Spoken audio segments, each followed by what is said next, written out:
What's up, everybody? It's your boy GQ, and I'm here with Boulevard. And we are your hosts at Live from the Bench. This episode is going to be bittersweet because we're getting ready to run right into the Super Bowl week. Or Super Bowl weekend. We got this Super Bowl's coming up tomorrow, Sunday night, and it's unfortunately it's the season finale of season 3.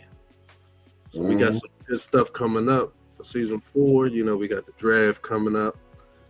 We got WrestleMania. You got March WrestleMania. We're gonna have an NBA draft. We got a lot coming up in season 4.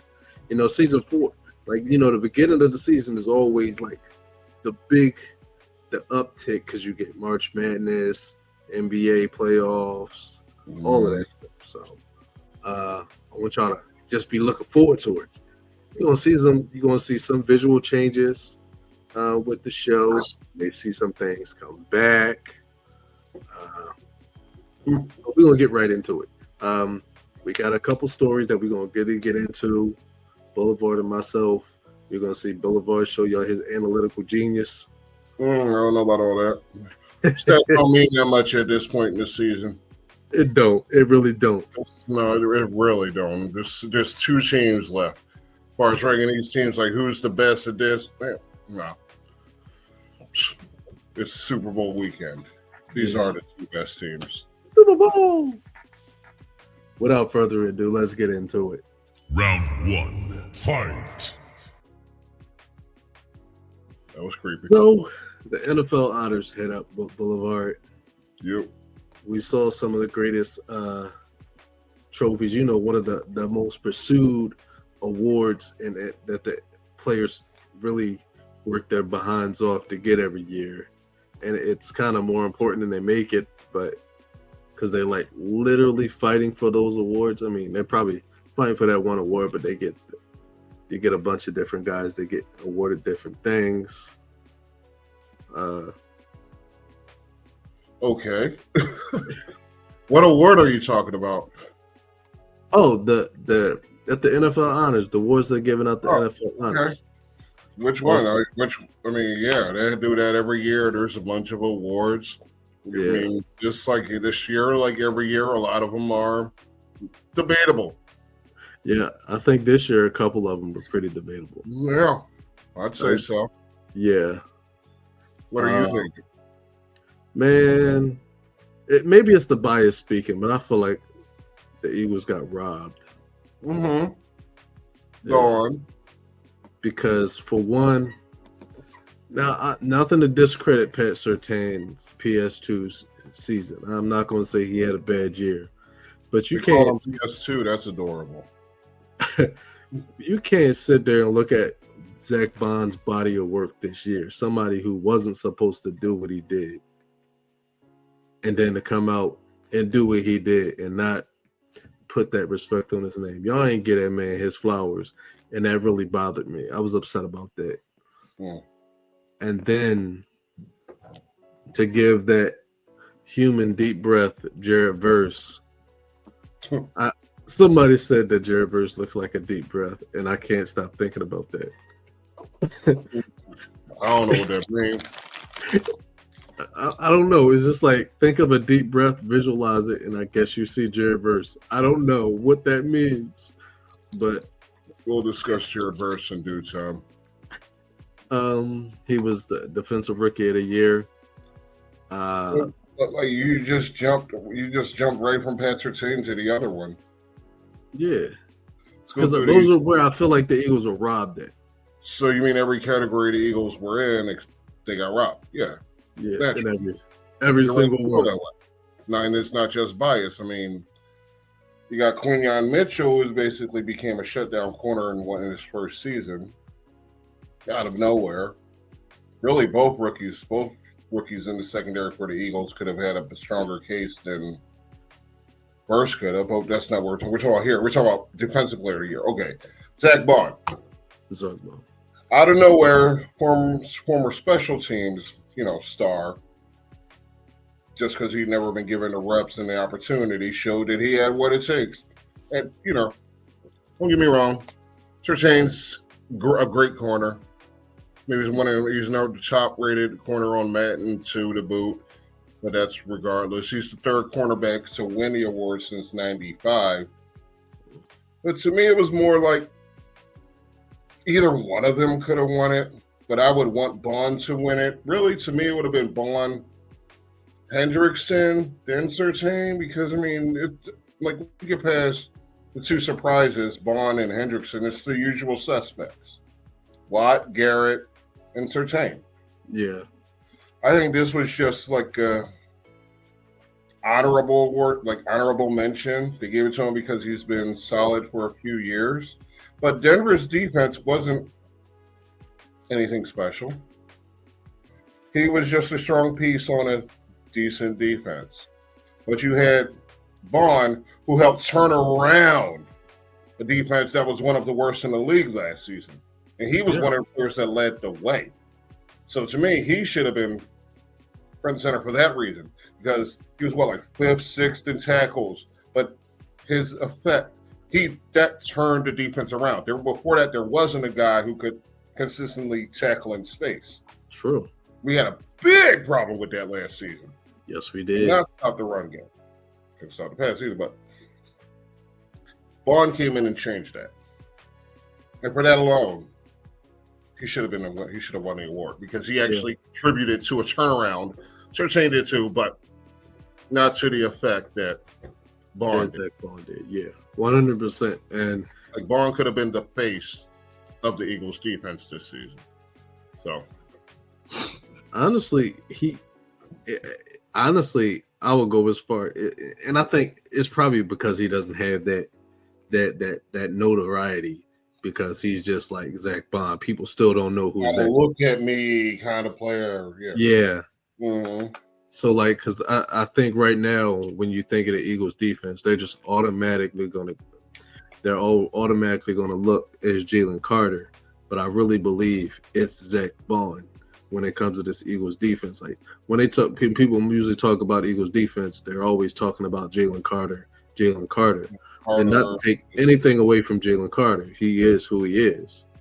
But Zach Bond is one of those people that was just, every time you saw a defensive snap, Zach Bond was in that frame. If he wasn't making the tackle, he was definitely disrupting that play. Yes.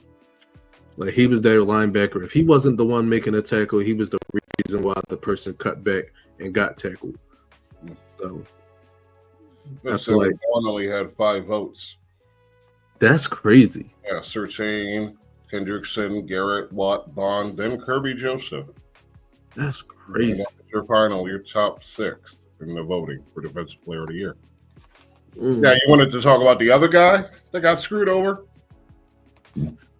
Quinn? Mm-hmm. That's his name.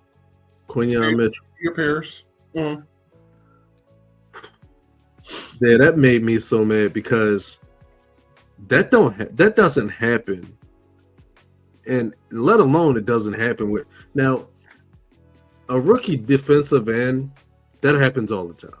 Like, rookie defensive ends always come in and they do that. Like, it's most of the time when you have a defensive lineman that's a rookie and they're like a solid rookie D lineman, they usually get this. Like, that's usually the case. A lot of the time you get those guys come in and get rookie of the year. I mean, wasn't it Will Anderson just did it? I believe so. Actually, I don't know. But yeah. Will Anderson got it the other year. Sauce Gardner got it the year before that, I believe. But the point is, it's like, it's not that often that corners really get that, because that doesn't happen when you have a rookie corner who's just 100% shut down. Like, he didn't allow a score until like the last 2 or 3 weeks of the season. Like, nobody could put points on the board until he was like 900. What was it? 900 snaps in? Oh, probably could be. And I'm just, I didn't even know that stat. So. And that was just one of those things that just like really bothered me, because there are guys who've been doing this and has been stars their entire career, And then this guy came in. He was like starting fresh. This is a guy. He's starting fresh. He's a rookie. You don't, and it wasn't something that we expected to happen.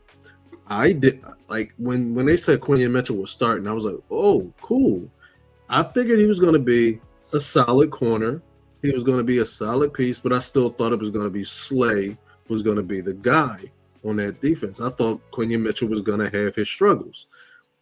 Those struggles never showed up, and that alone is the reason why I'm like, you have to get it to him because I'm not really sure how many sacks that Jared Verse had, but 8, I believe.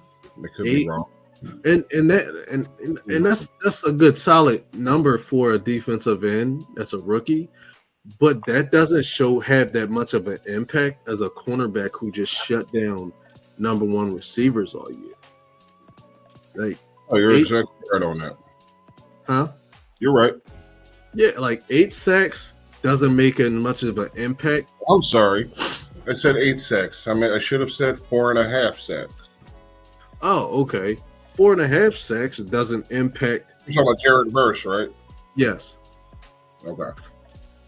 Yeah. Like sure. Yes. That doesn't make as much of an impact as a guy who just completely shuts down number one receivers all season. Right. Like he completely he affected the offensive game plans because you could not throw to that side of the field. Right. So I just felt like, yeah, like he was robbed. And I don't know, anybody in this world, like anybody can come in here and try to say why they believe that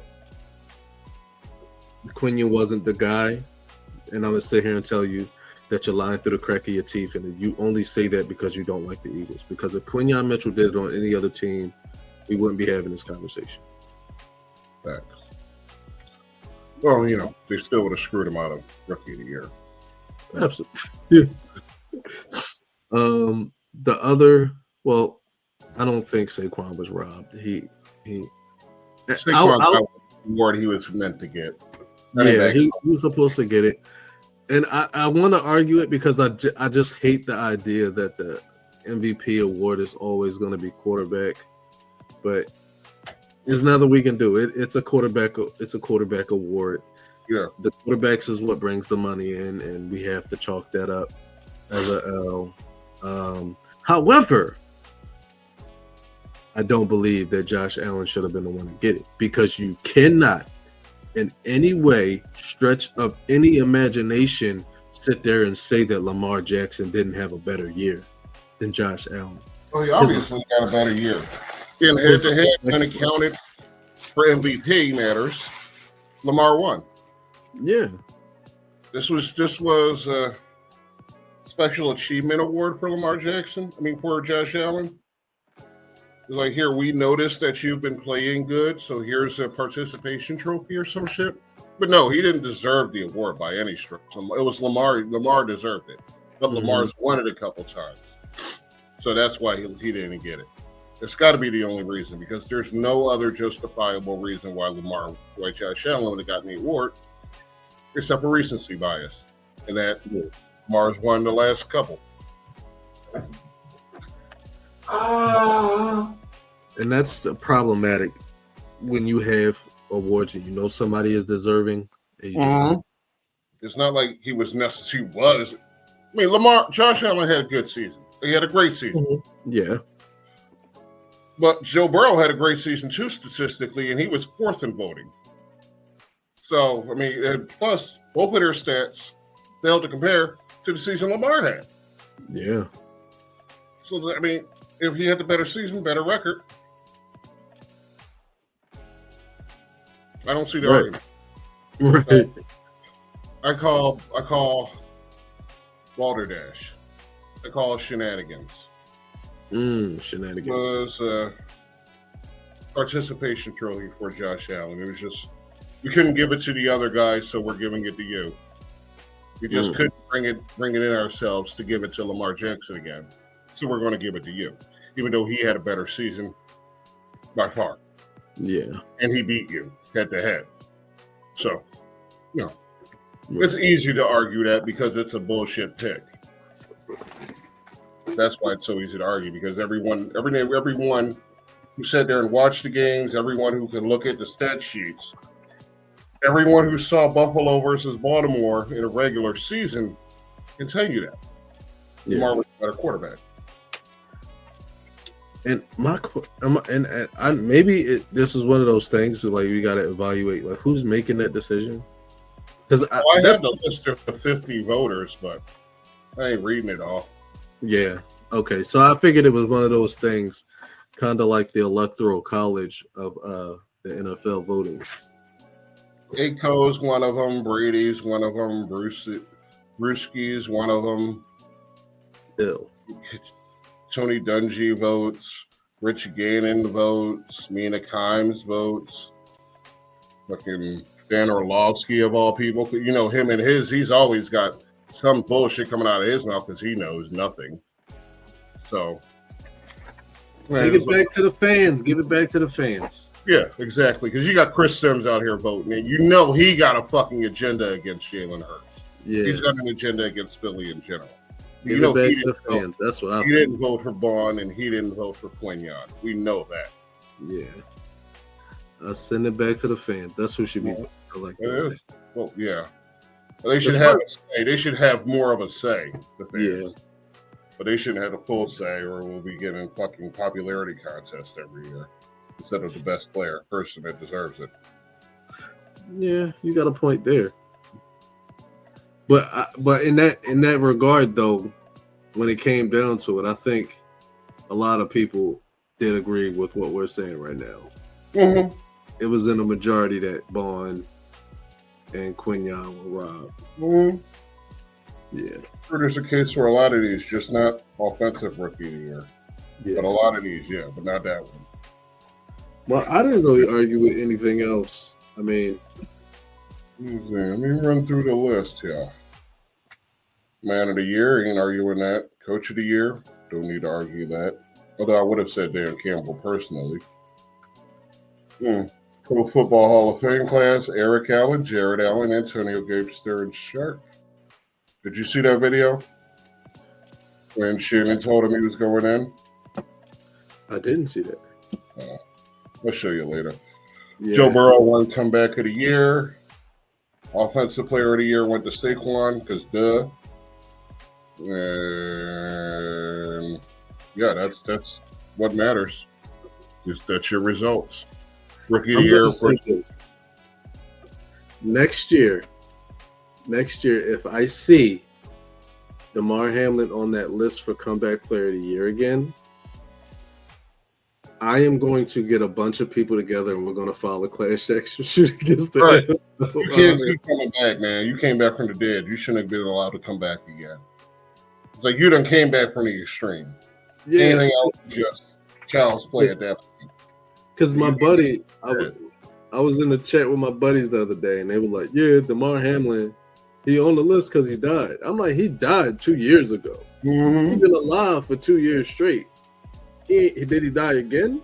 Because, I mean, call me insensitive if you want to, but I mean, you can only jerk that thing off.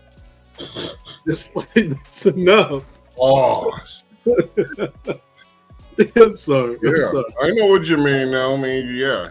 You don't know that I died on the football field story to death. Yeah. Like, what y'all trying to do? Make T. Higgins feel worse? He ain't gonna feel worse. You about to get paid. You're like, fuck Damar. Fucking zombie ass. All right. Now we're gonna move on to the next topic right here, round one. Because we know the Super Bowl is coming up. Oh, is it? It's the legislators. People just getting their feelings and they like to bring politics into places that they have no business. For example, we don't bring politics onto this show. We talk football. So why do politicians feel the need to talk about football? Talk about politics because the country is in ruin. So worry about politics and we'll worry about football. They're upset because a fully clothed Rihanna They saying that fully clothed Rihanna was lewd at the Super Bowl, and then they're upset about Jennifer Lopez shaking her butt at a Super Bowl a few years ago, and then Janet. Okay, you have explained this terribly. You have explained it terribly. I know I'm explaining it terribly. It's just because I'm looking at a different article. I found a whole different article where they're talking about J-Lo shaking her butt. Yeah, I know. They were mad about J-Lo. They were mad about Rihanna. They were looking for they're mad. Louisiana legislators that wear red hats are bothered because they want the halftime show to be more family friendly. But I mean, they used, as an example, the 2023 halftime show, where a very pregnant Rihanna was, she was modestly dressed and she was barely moving. But to them, this was not family friendly. Rihanna is a woman. I believe she has 3 kids with the same father who she's still married to. Now, what's not family friendly about that? Can these legislators say that in their own fucking homes? No, they cannot. This is just people wanting to raise a stink to make it about themselves, to get attention on themselves, ignoring the fact that this Super Bowl that is coming to their town will bring in so much fucking revenue that it does not matter who does a damn halftime show. I want to add something. They have their heads in the clouds trying to get attention on themselves because they want some guy in a higher office to notice them. Right. This shit has nothing to do with anything but a cry for fucking attention. There's nothing wrong with the 2023 halftime show. Yeah, J-Lo was showing a little bit of leg. But you know what? That is a grown woman. And if you're watching it with your family, most of the people in the room are grown. Okay? Now, if you want to complain about somebody's outfits, you worry about what your damn kid's wearing to school. Don't worry about what a grown-ass woman is wearing on television. She wasn't showing nothing. Rihanna wasn't showing nothing. J-Lo wasn't showing nothing. It's music. They were playing music for 38 billion fucking people around the world. Not just you, Senator in Louisiana. Everyone. You don't get to decide what is lewd and what isn't for everyone. If you didn't see any of us complaining, no, just you people in your fucking offices were the ones whining about it. Shut the fuck up and let the grown folks decide what's lewd and what's not. Stop trying to push your fucking bullshit on everyone else. We don't want to play your damn games. It's such an overreach because this is how bad they were reaching. Man, she showed thigh. When you would turn around and go do whatever the fuck behind the fucking backs of everyone and then pretend like you're fucking clean. So stop that shit. If you're a politician, you're full of shit from Jump Street. Shut up. This is how bad of a reach it was, Boulevard. They started talking about Janet Jackson. 2020, it was the 2004 Super Bowl. They started bringing up Janet Jackson. They don't have anything. They just want the fucking attention. It's such a reach, and I'm just saying to myself, like, worry about politics. Let us worry about football. $1 million in revenue. They worrying about what the hell somebody wearing on stage for 20 minutes. That shows you where their priorities are. Yeah. That shows you exactly where their priorities are. They don't care if all the rest of it benefits everyone in the area. It doesn't, that it benefits tourism, that it benefits the school, that it benefits the fucking small businesses. They don't care about that. There's someone on stage and she's showing too much thigh. Grow up. Yes. Corny as shit for that. Shut up. Like, damn. Like, how do you expect anyone to look at them with fucking respect after they go up there and whine about that? How can anyone look at them with fucking pride and say, that's my politician?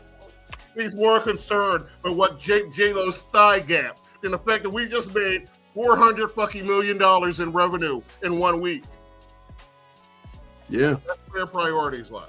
That's all. That's how I feel about it. Like, them motherfuckers ain't never got this shit in order because everybody's pushing fucking agendas. Ain't nobody trying to just enjoy a fucking halftime show.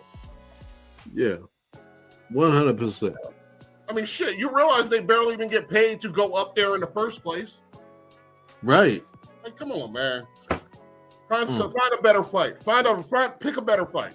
Yeah, absolutely. Don't touch my Super Bowl. Let's get into round 2. Round 2. Fight. About to three-piece somebody. As you all know, already Miles Sanders had requested a trade, and it gets interesting because this is where the fantasy, I get to have my my mental fantasy exciting aspect of it.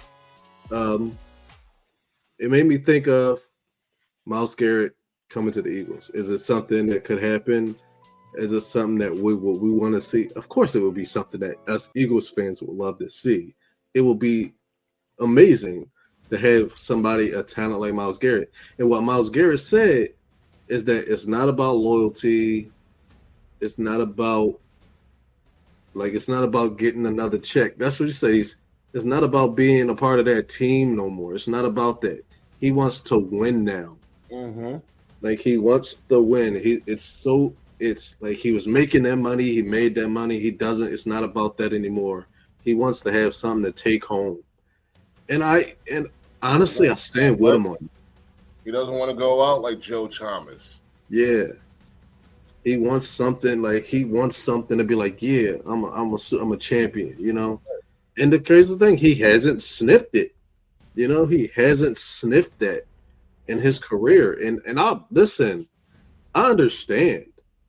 Like you played this so long at such a high level, and you're never gonna see like that success. And it sucks. This is a lot of players who have had like fantastic careers and haven't even sniffed the championship.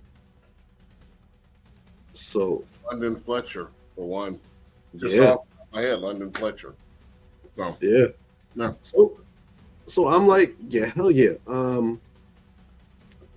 I 100% stand by him. When any of the teams, Detroit would be a great team for him.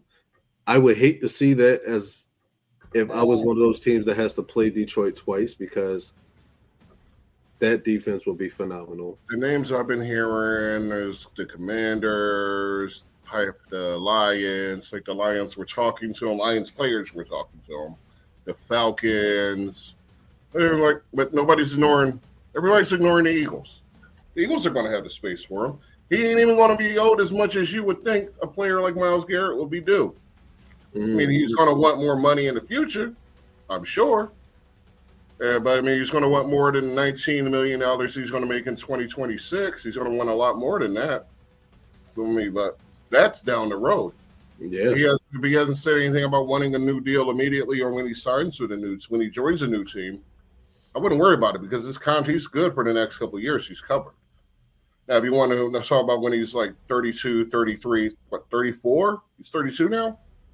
31 or 32? I believe he's in his early 30s. Well, yeah, when he hits that mid-30s, he's going to want more money. So that could be an issue. Yeah. Don't worry about that bridge when it comes to it. Howie, if there is any way under the sun that you don't have to give up too much of the young talent, and you can do this with mostly picks, go get him. Go get him. But everybody being him across from Jalen Carter, like you're gonna build a new star because they're gonna have to contain Garrett, and Carter's just gonna take a whole nother leap. Because Carter was getting doubled and tripled this season. Now imagine if he has real help on the other side. Not like Jalix Hunt or old man Brandon Graham, but like a real fucking threat on the other side of the line. What that would do for Jalen Carter. So I saw something. It was, I don't know if this was just a projection if the Eagles were to acquire Myles Garrett. It said the 2025 first round pick, a 2026 third, 2026 second, a 27 third, and a 26 sixth round pick, and Bryce Huff.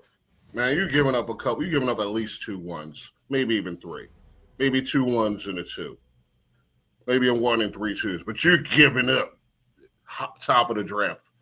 And I was thinking about that. It wouldn't be that much of a hurt if Eagles could grab that, and because get my words, because Philadelphia has been picking later on the draft. I mean, I feel like this is this past season they picked Quinion Mitchell, but it was still like later in the draft to where because they lucked out. Me personally, like that. I don't remember. They lucked out and got Quinion. Mm-hmm. So I feel like. And then DeJean fell to him in the second. Yeah. So I feel like them getting Myles Garrett or 2 or 3. I feel like Howie can finesse that shit somehow. He'd probably figure out a way. He'd finesse that shit. I don't know how he does it. But I wouldn't trade with that man.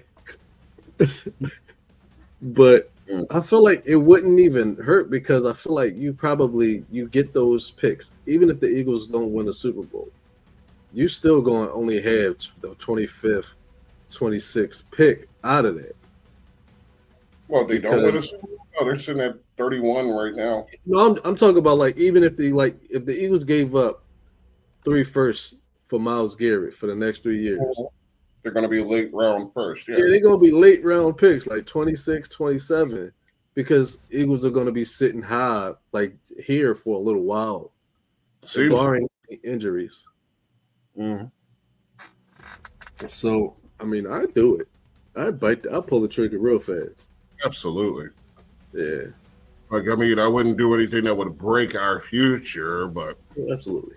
I mean, when you're banking on 2 to 3 years of Myles Garrett, it's worth it. It's worth it. He doesn't have that deep of an injury history. He's been injured. He's missed time, but he doesn't mean you can consider the contract, the player, his locker room effect. The fact that he's been consistently a leader in a bad locker room. Yeah. So I could imagine he would bring something of note to a good locker room. If he's been able to survive to stand strong in a bad one. Yeah, so his locker room leadership will be needed with Brandon Graham retiring. You'll need that veteran in the locker room, especially if Slay's on the way out. So I don't see a negative. I don't see any negatives in him, man. Sure, he's a little up there in years, but he's Myles Garrett. He's probably still got a couple years at top level defensive end. So bring him in. Happen Howie. He ain't even worth that much. Yeah, and he ain't even worth that much. $19 million. Like, come on, man. $19 million. Go get him. Yeah, absolutely. Cleveland. You know they're going to fuck him up anyway, but give him to him anyway. Everybody knows they're going to fuck those picks up somehow. Somewhere. Absolutely. It's just how they do it. Yeah. And that's what's crazy to me because when Andrew Berry went over to Cleveland, I was like, oh, they got a good GM. I'm confused now because I don't know. What happened? Like Joe Douglas, I thought he was he was going to be a really, really good GM. Where'd he go? Then Berry, and then I thought. And where did Douglas go? The Jets. And where did Berry go? The Browns. There you go. That's why it seems like they got worse. Because they went to a terrible location, to a terrible place where there's no culture, there's only a history of failure.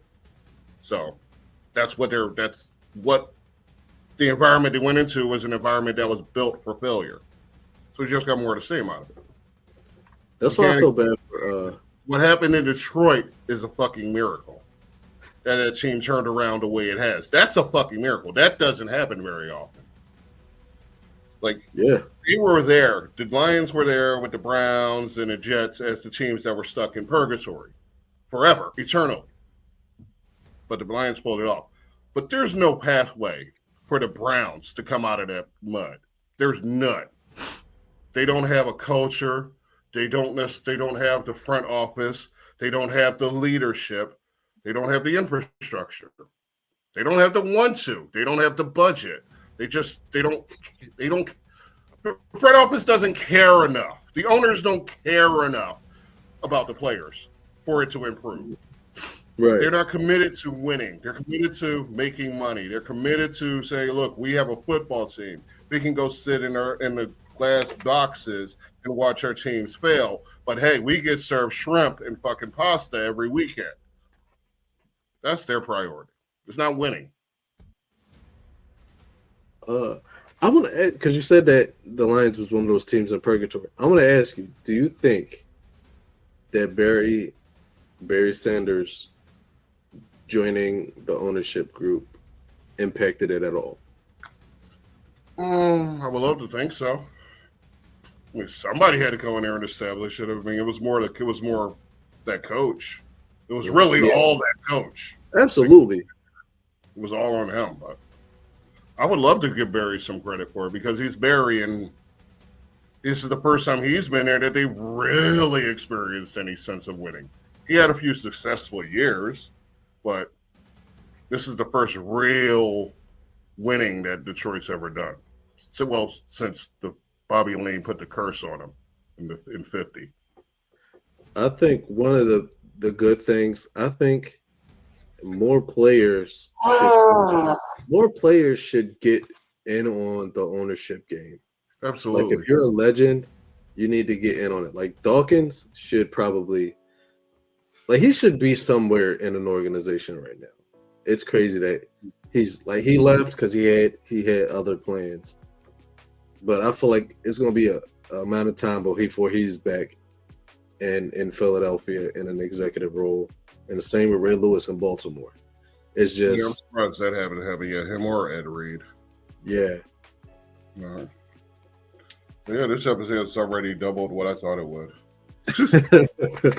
We're gonna spend 10 minutes on round one. Nope. Well, I think this right here will probably be fairly quick. Just get all the energy out. Are we moving off of Garrett? Yeah, we're gonna move off of Garrett because we know what we want him to be. But here's somebody this next person that we're going to talk about is going to make us laugh because the decision making for this organization just gets worse and worse and worse and worse. Oh boy, I'm about to shock you. The Oakland Raiders have hired Chip Kelly to be their offensive coordinator. I was not a fan of the Pete Carroll hire. I was not a fan of them terminating Antonio Pierce. So when they went and brought in Pete Carroll as a replacement, I was like, ooh, that's a Band-Aid for a really big wound because I don't think Pete Carroll's going to fix this. And then going to get Chip Kelly as the offensive coordinator, it was just an automatic like, oh, they're fucked. Royally fucked in that. They're fucked. And oh man, I know I despise Chip Kelly. I do not like him. But I know you don't like Chip Kelly at all. Like in any fiber of your being, like everywhere Chip Kelly goes, you're just like, fucking idiots, why don't you hire him? So right. I wanted to see if you wanted to give anything to this topic. Who won the national championship this season? Shit. It was Notre Dame? No, it was Ohio State. Who was the offensive coordinator for Ohio State? Chip Kelly. I forgot. Yeah. I'm sure he still doesn't have the fucking balls to really deal with grown-ass men, which was the issue we had before, and I'm sure that'll be the issue again. But I don't hate what's going on in Oakland. Considering where they've been, the choices they've made in the past, I automatically have more faith in Pete Carroll than I did in what was the dude's name before Pierce? McDaniels. Yeah, Josh McDaniels, or for that matter, Pierce. I'm not knocking Pierce as a coach, but he was a rookie. Mm-hmm. Chip's had success. He's even had success at the pro level. He let his ego get the best of him, and even after he believed that he could win, no matter who's on the field. Basically, he believed his system was above that. Mm-hmm. He had playoff success. He had shitty seasons. He went both ways. He experienced the highs and the lows of the NFL. But he went back to college where he's always successful and continued to have success. He's finally won his national championship. I'm willing to give him a chance. For one reason, he ain't nowhere near the Eagles. So I'm fine with him if they fuck up over there. I'm fine with Pete Carroll if they fuck up over there. I'd be more surprised if Pete Carroll couldn't at least establish an infrastructure in there. I mean, I don't expect Pete Carroll to be there in 5-6 years or even 3 years. Dude's old. So he's going to be he's in there to establish a locker room, establish a code of conduct, establish behaviors and ethics and what it's about and what people want and what you do when you come in every day. That's what he's there for, to put the blocks in place, like lay the cement and then start laying the blocks for the foundation. He's not going to be there when it's built. He's just there to help build it. And Chip, well, I mean, I don't know what to expect. I don't know if he's going to be successful or not because, dealing with grown-ass men, he hasn't shown that he's good at it. But I'm willing to give him the benefit of the doubt that he can continue the norm and maybe improve a little bit in Vegas with the Raiders. I can understand that, and I can agree with that take. It's not going to affect me one way or the other. Put it that way. Agreed. Like, if he fucks up, I'm laughing at him. I'm pointing at him and I'm laughing at him. If he succeeds, good for you. You made the most of a shitty situation. So, I will say this: if the Raiders don't draft a quarterback or out, and I hate that I'm about to say this. If they don't go out and get Sam Darnold, actually that's not bad, but don't ruin. There may be a repeat of this season. Like I truly feel as though that maybe from a culture standpoint, Pete Carroll may be able to affect the team. Yeah, but if they don't start making some serious personnel changes, right, it's going to be more of. Maybe they hire John Spicek. It's spelled Spicek. I don't know how to pronounce it. But he was an intern with the Eagles years ago. Yeah, he's been bounced around a little. Knows his shit. They got a decent dude in there at GM too. He's not a guy that came off an NFL Network at least. And you got Tom Brady in there leading the charge. They were smart not to bring in McDaniels, thank God, or even try. They didn't try to make Patriots West. Again. So, thank God. I like what they're doing so far. I haven't seen anything that makes me say, "Oh my God, that is a gigantic fuck up." But there's things that are potential to be, like hiring Charles Edward Kelly. I'm just concerned that I'm concerned about it ruining Pete Carroll's legacy. Yeah, he's won championships in college and the NFL. His legacy is secure. Nah. If he goes out on his sword, goes out failing, that's okay. He's old. We don't have much expectations for him right now. So let me ask you this before we move on to the main event. Also, let me say fuck Chip Kelly, just for the record. Just to be clear, fuck Chip Kelly. Go ahead. Oh, I feel like that's just like automatic. Like it's right there. It's like kind of like a blinking strobe behind us. Fuck Chip Kelly. Yeah, that's it's really my little name. Lucky fuck Chip Kelly Boulevard. So, Raiders go 13-4, 14-3. They got a solid record, right? Just solid record, and the Raiders secure like top 10 offense. Is Chip Kelly a head coach in the NFL again? If they have success, yes. Somebody will offer that shit to him. I don't know if he'll be stupid enough to take it, but if he has success in Oakland, someone will offer. I've been thinking, like, I have like so many questions about people just taking head coaching jobs for the sake of like taking a head coaching job. Taking a head coaching job, yeah. Because I feel really bad for Aaron Glenn. I'm terrified for Aaron Glenn right now. Yeah, it should be. Should be. He's about to hurt his name. He just could. I mean, Granted, it was probably time for him to move on, but damn. I would have took the Jaguars job before anything. Oh, I'd have took the Raiders job before I took that one. Yeah. Shit. Oof. Like, they're going to be working against, everything's working against you in New York. In either New York. Yeah, your quarterback's a dickhead. Big time dickhead. His best friend's there, and he don't want to be there either. Yeah. Fuck the Jets. Just enjoy the suffering. Right. And now we're going to have to move on so we can finish it off, ladies and gentlemen. Brought to you by Halls. Yum. Suck my... Ladies and gentlemen, this is the main event of the evening. The timing was perfect on that. Ladies and gentlemen, tomorrow, the reason why I'm saying tomorrow, because this will be out on Saturday. You'll watch this on Saturday. Yes. So I don't care.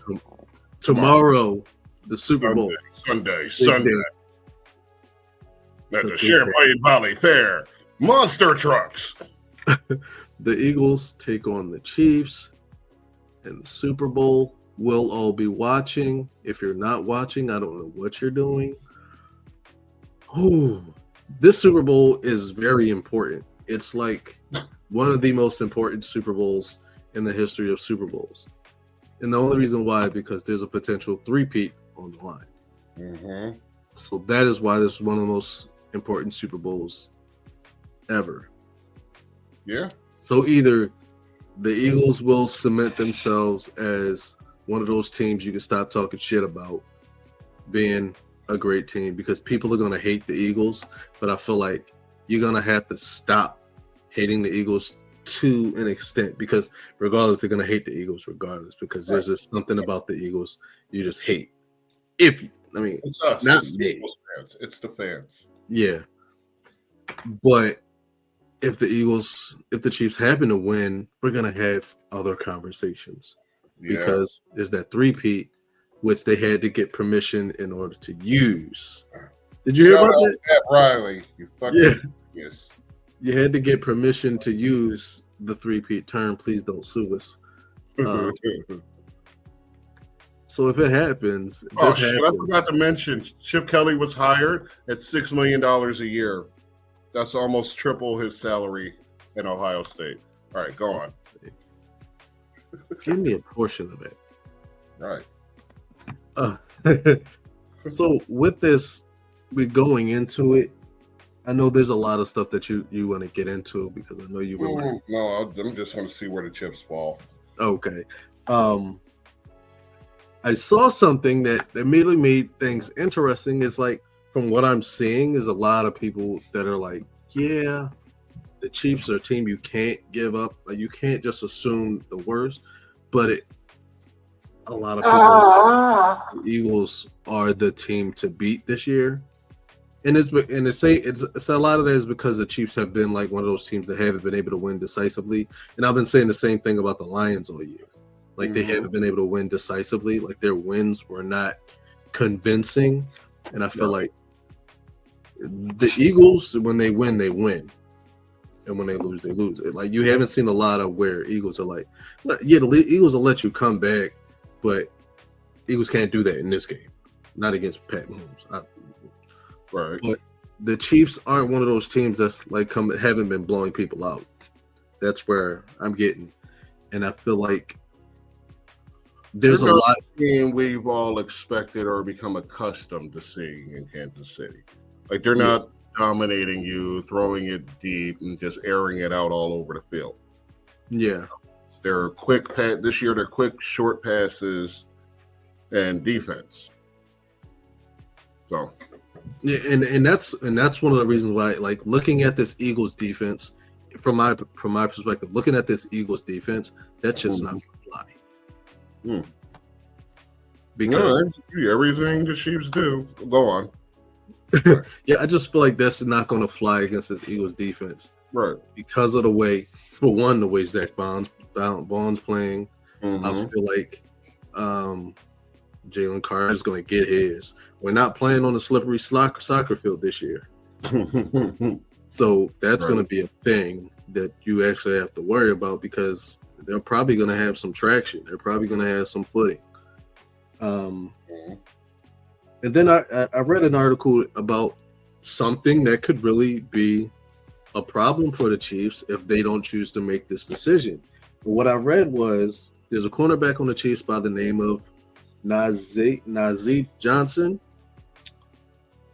and they need to bench him and not give him any snaps because even though he's like a third or fourth corner, against the Buffalo Bills, he had 12 throws against him, 12 targets, 9 receptions were made for 103 yards. To be a backup receiver, like a third or fourth corner, for you to allow that. And it was like spread out over multiple players, like tight ends, running backs, receivers. And for you to be somebody that's supposed to, like, you're not supposed to allow that. You're not supposed to allow that as a receiver. Like, and it's not like somebody's getting big, like a lot of receptions. It's not volume yards. He's just giving up big plays. And what was the article was saying that the Chiefs need to take his snaps away, give him to Joshua Williams or give it to Jalen Watson. Don't give it to him because he is like a big liability. Yeah. Sounds like it. And I would target that if they put him on the field. I think Kellen Moore is probably thinking that. I have no any choice in the matter. Yeah, but a big glaring sign that says "throw it here." And I would think that we're looking at. I'm thinking that, and I like what I feel like I'm liking about Kellen Moore more than what John Gannon did. Like John Gannon knew he had a head coaching position last time they played, so he was very distracted. And they said that he did not make the proper adjustments because his head was somewhere else. I'm about to be a head coach tomorrow. He did not make the proper adjustments. Yeah, he had in his head, I'm gonna be a head coach tomorrow. Kellen Moore may have the same thing in his mind, but Kellen Moore is like, I'm trying to prove a point to Jerry Jones, who overlooked me. Dan Quinn already proved his point. Kellen Moore is like, nah, I still feel like I've been done dirty because y'all put like, it's like the second time y'all did it to me.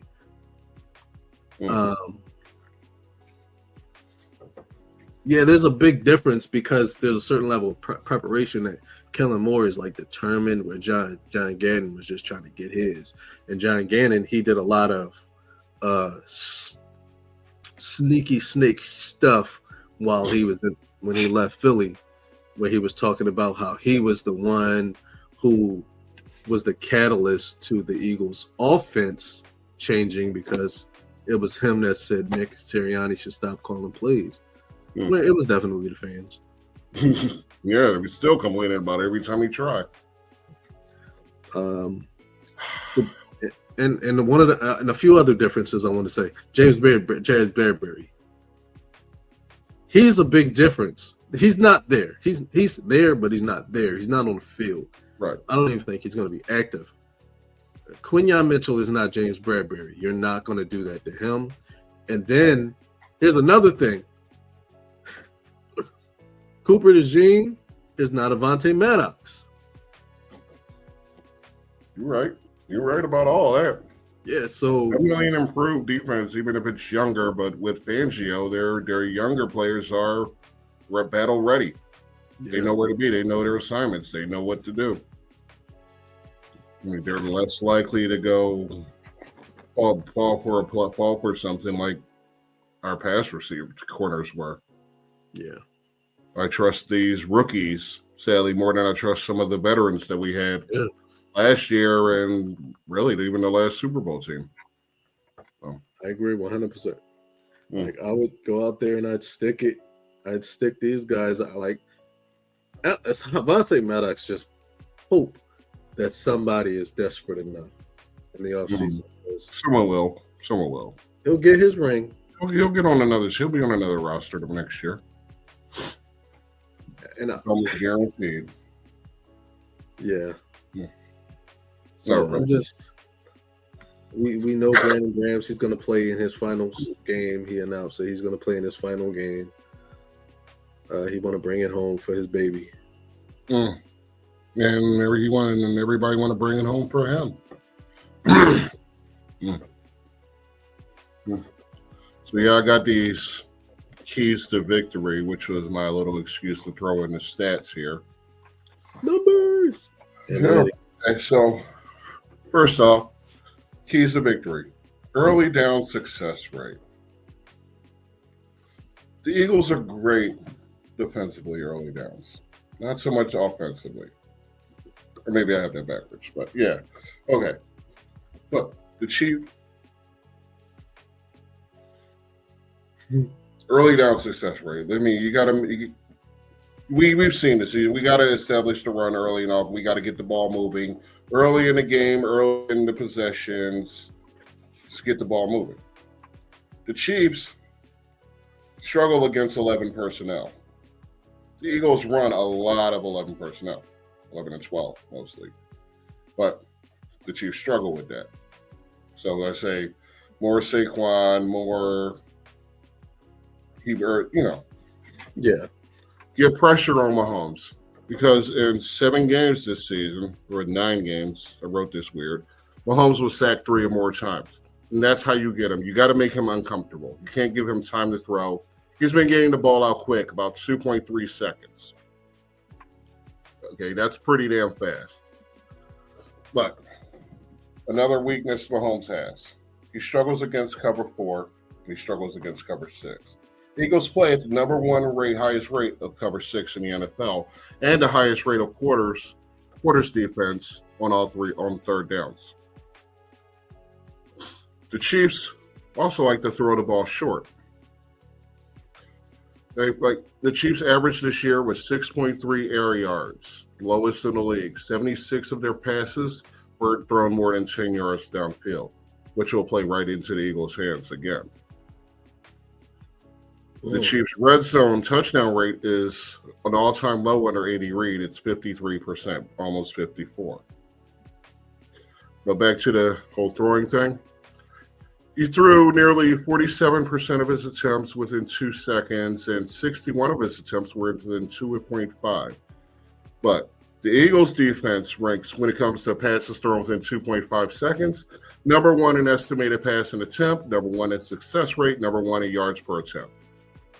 Even when they played the top 10 offenses, number 3 in estimated points added per attempt, number 2 in success rate, number 4 in yards per attempt. So that's what they do. What the Chiefs do isn't going to really shake the Eagles. So what it really will come down to is can the Chiefs stop Saquon? And if they can stop Saquon, can they stop AJ? Yeah, and that was a conversation I had last night with in a conversation. They said if the Chiefs stop Saquon, then the Eagles is done. Yeah, but here's my thing: if you stop Saquon, you got to continue what you're doing to stop Saquon. And if you continue what you're doing to stop Saquon, you got to make sure that you can still stop Saquon while stopping AJ and Devontae or Dallas Goedert. And that's not even considering that defense that gets turnovers and that offense doesn't make mistakes. Yeah, so listen, may the best team win. To beat the Eagles, Kansas City's going to have to force turnovers. And they're going to have to keep Mahomes clean. They're going to have to take the lead early in the game, force the Eagles to play comeback. Basically, the same when it comes to that, that's the same thing the Eagles have to do. They have to use Saquon, control the clock, get out to an early lead, and force Kansas City to play from behind. But really, that's the strategy for both teams in this one. Wouldn't be surprised to see Kansas City come out running more zone because Jalen Hurts has struggled more against zone lately. They did that last week, and it was mildly successful, but Redskins did that to the Eagles last week, and it was mildly successful. But you saw how that game turned out. The Eagles won because the Eagles get turnovers. So if Kansas City can't do anything with the Eagles defense, it's going to be an easy day for Philly. Yeah. I'm trying to get up the injury report. Apologies for the delay. Oh, I got plenty more while you look. Okay. Now, Also got that. Okay, Sirianni's just the third head coach to get his team to multiple Super Bowls in his first 4 years, joining Joe Gibbs and Mike Tomlin, who people keep saying is like mid. He's already the first Eagles coach to reach 2 Super Bowls and the first coach to make the playoffs in each of his first 4 years and take his team to multiple Super Bowls. His contract will expire in 2026 now. Okay, now when I was talking about the 11 and 12 personnel coverage packages, Saquon Barkley has 345 rushes out of 11 and 12 personnel this year. Out of 13 personnel, 29 carries. So this is just what the Eagles do: is they give Saquon the ball. You got one back, one tight end, single back tight end, and that's how they roll. So I wouldn't expect them to deviate from that, especially since they haven't really run them out of any other formations. Any other personnel groupings, really. I mean, only 29 times out of 13, and that's really it, because they don't have a fullback. So, if the Eagles can continue to not give up the ball, they can continue to run the clock, control the ball, control possession, and the defense can contain Kansas City and its veteran receivers. Not really worried about that run game as much. I think the Eagles are going to shock some people. And I say shock knowing it's only like a 1.5 point game. So. I want to get into the injury report for the Super Bowl. I mean, not that it matters, because it looks like so the Chiefs, they listed 4 players on the injury report: Patrick Mahomes, Matt Araiza, Jawan Taylor, and Sky Moore. Sky Moore is doubtful with an abdomen injury. He's been limited participation all week. Jawan Taylor, he has a knee injury, full participation all week. He's playing. He will play. Matt Araiza, he has an illness. He's been full participation. He will play. Now, this is the injury that's most significant. Patrick Mahomes injury. He's been full participation, but that's because he's Patrick Mahomes and this is the Super Bowl. Yeah. However, him being listed with an ankle injury should be something that the Eagles defense should be keen on. I think about that, because that means that he's not going to be as mobile. We know he can still do what he does, but knowing that you have that one thing that could potentially benefit you, find a way to use that, because it could, in some way, shape, or form, be a benefit. Mm-hmm. Now, hit him in his ankle. Hit him in his ankle a lot. Yeah. They'll throw the flag every time, even if he has the ball in his hand. Mm-hmm. They will. Now, Jalen Carter was listed as injured with an illness. However, he's full go. Kenny Gainwell was in concussion protocol. He full participation. He's a full go. Brandon Graham, he has an elbow injury. He was limited participation. That word. On Wednesday and Thursday, he was full participation on Friday. Good. Devontae Smith, That's a good. Yeah, Devontae Smith, a hamstring injury. Limited participation all week. He is full go. Zach Bone had a groin injury. Full participation all week. He is full go. Britton Covey, who? Full participation all week. Still not playing. Landon Dickerson, a knee injury. Full participation. Full go. Dallas Goedert, ankle injury. Full participation. Full go. Cam Jurgens, back. Full participation. All go. These next two don't really matter, but CJ Uzama, an abdomen injury. He was full participation. He is questionable. Nick Gates, a groin injury. Limited participation. He is questionable. Who's your X factor in this game? My X factor is going to be CJ Gardner-Johnson. Okay. Because, and this is why I say it's going to be CJ Gardner-Johnson, because he's going to be the one to get the interceptions. Okay. Because I feel like Mahomes likes to roll out. He likes to roll out when there's pressure. He's just smart like that. He's one of those guys. He'll like the move out, and especially to the right side. Zach Vaughn's going to be, in a sense, you may see some spying by Zach Vaughn, and he's going to force Pat Mahomes to throw that ball on the run and throwing it across his body, and I feel like it's going to be C.J. Gardner-Johnson right there in the middle to eat that up. Now, I think the biggest concern is going to be C.J. Gardner-Johnson on Kelsey. But Kelsey hasn't even been – he's been a shell of him for himself, in my opinion. He hasn't been playing like Kelsey. And I would know because Kelsey was one of my first picks on fantasy. He did shit for me this year. I'm not happy with Jason Kelsey's performance this year. So see, I'd go with Jalen Carter. Oh, yeah, I can see that because I feel like he's actually going to get in the backfield. He's got to get back there. He's got to get back there. They're going to be sending the wolves at him, and they're going to be running the ball away from him, doing everything to keep him out of the play. So he's got to go above and beyond. That's why I got him. I got him as my expected. I hope Will been working on his damn stamina because he's going to be have to be all over the fucking field. Somebody who I've been surprised about all year, I'll say that, and I feel like they're going to continue to impress, is Nolan Smith. Taking those snaps from Bryce Huff, he's showing that he's not. There's no mistake. There was no mistake made. Oh, Bryce Huff gave those snaps up. Well, he's a healthy scratch. Yeah, exactly. He ain't come here to play. Yeah, he's going to be on the sideline wearing all black. Fucking rotational back. Howie's biggest fuck up this season. By far. All right, you want to do over-unders? Yes, let's do over-unders. All right. Patrick Mahomes. Over-under 250 yards. Over. Jalen Hurts. Over-under 225. Over. You got it. Wow. It's going to be a shootout. Okay. Jump to receivers. No, you say it's a shootout. I'm going to go to passing. Okay. Touchdowns. Passing touchdowns.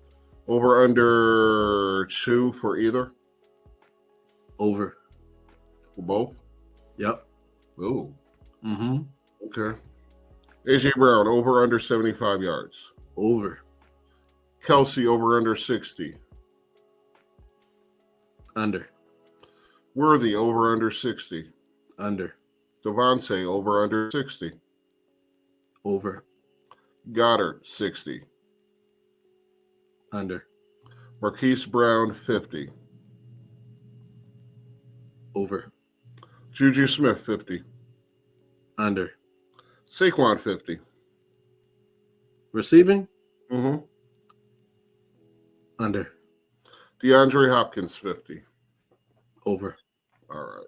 I ain't looking no further when it comes to them receivers. That shit was ugly. Juan Barkley. Over under 120. Over. Rushing. Over. Over under 40 rushing for Jalen Hurts. Over. Definitely take that bet, y'all. You can get that one. Yeah, definitely take that. Kareem Hunt. Over under 50 yards rushing. Over. Trick Mahomes. Over under 40 yards rushing. Under. Pacheco. Over under 25. I'm going to go over. All right. I guess that's it. I'm not doing defense. Wait, yeah, I will. Who over under 2 interceptions for Hurts or Mahomes? Who throws more? Mahomes. Mahomes is going to throw the ball more. Okay. You have him over 2 interceptions or at 2 interceptions? 2 interceptions. Okay. That's it. I got nothing else for that. I think Jalen will throw an interception this game. That would be their first turnover of the preseason. That is a crazy stat into itself. Novelty props. What we got? Who wins the coin toss? Is the coin toss heads or tails? The coin toss is going to be heads. Eagles are going to win, and they're going to give it to Kansas City. Okay. Scorigami. Will there be a scorigami? What the hell is a scoregami? A score that's never happened in a football game before. Mm. You get a couple of them every year. I'm going to say this is going to be a 90-point game. Yeah. Okay. Yeah. Probably. Will there be a flea flicker? Yes. Yes. In the beginning of the game, they're going to run a flea flicker. The Chiefs are going to run a flea flicker in the beginning of the game. Eagles might even do it because they're going to key on Saquon immediately. So, I mean, it's a possibility both teams do it. All right. Since I'm here, Jersey specials. Jalen Hurts to throw one pass TD? Yes. Yes, no? Jalen Hurts to score one rush TD? Yes. That touch Marquise Brown to have exactly 5 catches? No. Devontae Smith to have exactly 6 catches? No. Saquon to have exactly 26 rushes? No. He's going to have way more. Pacheco, 10 rushes? No. Okay. They're going to stop throwing the ball. Yeah. I mean, they're going to stop running the ball at that point. This one, okay. A.J. Brown to have exactly 11 receptions? No. All right. I'm done. Jalen Hurts is going to throw 20 passes total. It's not a very passing game. Yeah, he's gonna get like big. He's gonna get like 1 or 2 big plays in the air. Like, well, I'll say he's gonna throw the ball to AJ, and AJ's just gonna take off. He'll have about 81 yards receiving. Okay. Then, since it's the last game of the season, let's look for props for next season. Jaden Daniels, over or under 3,300 passing yards next season? Over. They're gonna get T. Higgins. Okay. Damn, that would be nasty. Over under Josh Allen, 30,750 passing yards. Yeah. Joe Burrow, 4,150. No, they don't lose T. Higgins. And Lamar, over or under 3,450. Over. All right, I'm all done. Well, if he's all done, I'm all done. But the game just started, baby. We are pre-gaming. So get yourselves ready. Get your Eagles jerseys. Get your red stuff, whatever you decide you want to do. Because in this game, Bryce Huff, sit the fuck down. Najee Johnson, start. We want you to start. But they can't all be starters. They can all be starters. But Avonte Maddox, Bryce Huff, yeah. Boulevard, you can tell them what they can do. Because you can nobody can do it as good as you can. All right. Well, first, since it's the season finale, we got to thank the interns, whose names I can't remember. Turd and the rest of them. Turd, I know his name isn't really Turd, but we call him that. His name's Turd, I can't remember. Was it Theo? Sammy, and what was it, Sophie? I think she brought me coffee once, but it was nasty. Yeah. Bitch can't make a pot of coffee. But yeah, we appreciate y'all for at least trying. You dumbass. Was that the one that spilled the coffee on all the? Never mind. It's not important. Boulevard, let them know what they can do. I'll let them know what they can do. Thank y'all. Good season. This was the season finale. We'll see y'all back in a week or two. So that time, hit the bench. Hit the bench.